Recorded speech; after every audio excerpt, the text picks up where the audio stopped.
Our discussion for today is on the topic creativity and innovation. So, we are going to talk about these four key areas, one being what is creativity, what is innovation, linking creativity and innovation, and drawing a conclusion. Now, if you look at it theoretically, the generation of imaginative new ideas, which is extremely radical as an innovation or a solution to a problem, or a radical reformulation or transformation of problems, is creativity. A solution which is creative must have value. Novel and useful ideas, when they are produced, you can call that to be extremely creative. So creativity can be considered a process of presentation, preparation of something, could be brainstorming, validation of ideas, assessing outcomes, and as a result of creativity, you are creating something new compared to current ideas, and you're creating something useful which adds value to consumers and society. So, what is creativity? To define it, it's a fundamental feature of human intelligence. Creativity is grounded in everyday capacities. You could look at certain ideas, the way you perceive or interpret something, thinking in an extremely analogical manner, comparing one thing to the other, looking for problems and trying to structure solutions to it, self criticize oneself. So, thereby, it's not only cognitive, meaning generation of new ideas, but it's also linked to motivation and emotion, and creativity is linked to the cultural context and personality of an individual or individuals in an organization as well. So there are three types of creativity according to Borden. One is called combinational creativity, which takes certain familiar ideas, combines them, and comes out with a new product. Exploratory creativity, where you're generating new ideas by exploring certain concepts. Transformational creativity, taking some dimension of the existing structure and trying to generate a whole new structure from that altogether. So you can see creativity starts from an individual level, then it mushrooms to the group level, and ultimately lands up at the organizational level. So creative individuals make creative teams make creative companies.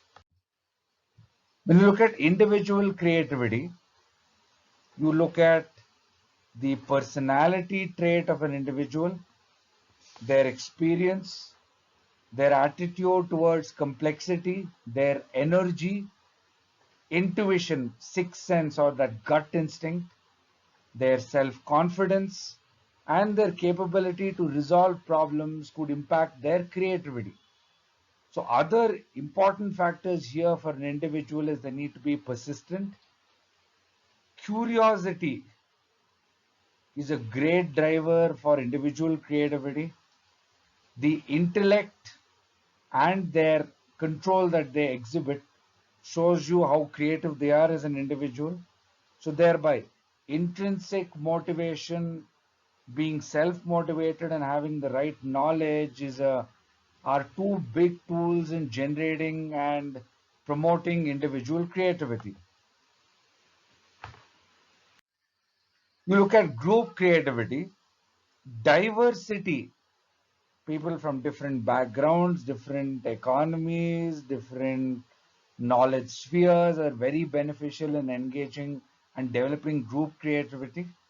So if you have a very comprehensive, extremely organic organizational structure which encourages creativity and the leadership is part of that process, it's extremely beneficial for group creativity. So this group cohesion, meaning if groups have been working for a sizable point of time, creativity is enhanced. The culture of the organization and the reward system may encourage higher levels of creativity. So ultimately, if all this happens, it leads to organizational creativity, for which there are three models.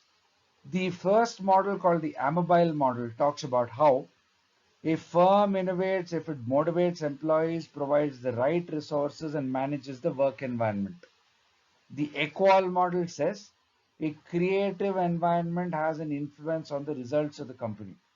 The Woodman model says creativity is impacted by situational factors, behavioral factors.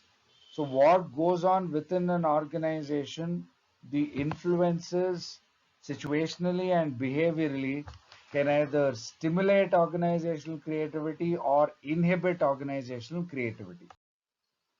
Now, you look at what is innovation. We've spoken about it already. Comes from the Latin word innovare, to renew.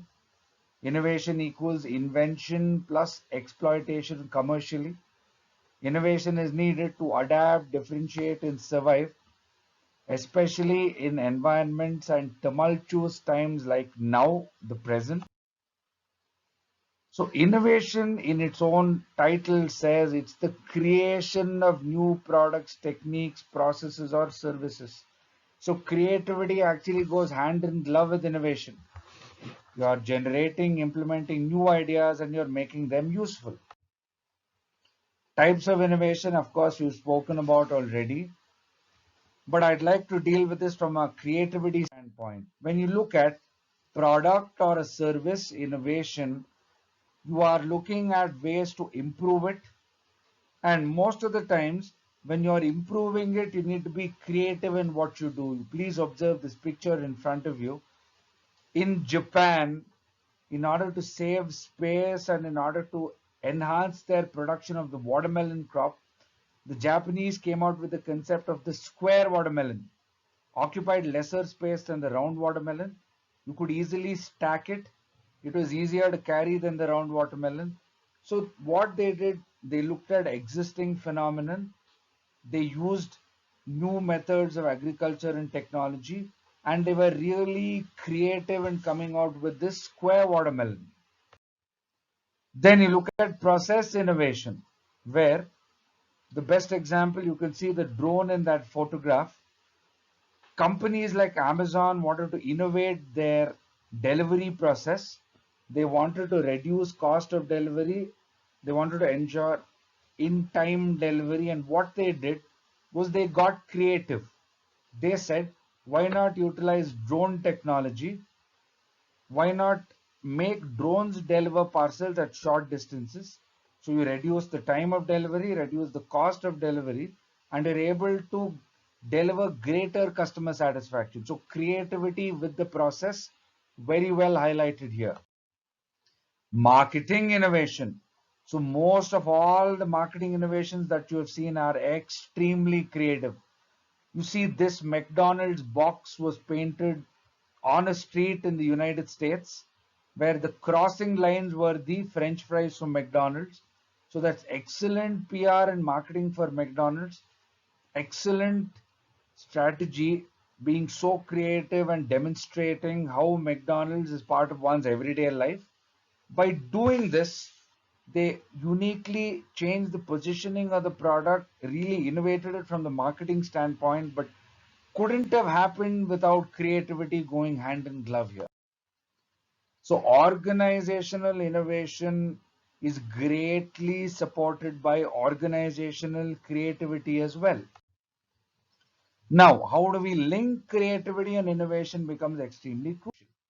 Please understand, creativity and innovation would not only help you develop and introduce new products, but it makes you do it in a new and an improved way. So at the creativity stage, when you are generating the idea, when you're trying to enhance the idea, creativity comes from specific individuals, from the teams and the organizations, where they look at identifying all new benefits. They analyze things from a very unique perspective, and this is how creativity and innovation are going hand in glove with each other. So how creativity actually becomes part of the innovation process, we can see from the diagram here. Right at the ideation stage itself, right at the product creation stage itself, creativity comes in here.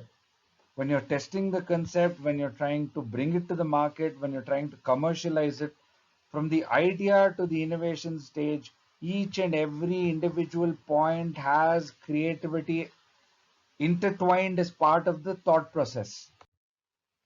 So to conclude, creativity and innovation are very, very related constructs.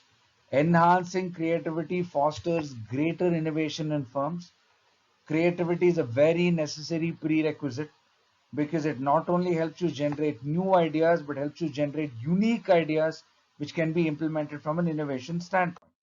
Lastly, if creativity levels are high, innovation is going to be high. Increase in creativity makes sometimes innovation performance decrease as well, but this is if creativity goes beyond a legible level. So the ability to not just innovate but create and innovate helps you impact, influence, and change what we have around us and deliver what is necessary for us to succeed in the business world. Thank you so much.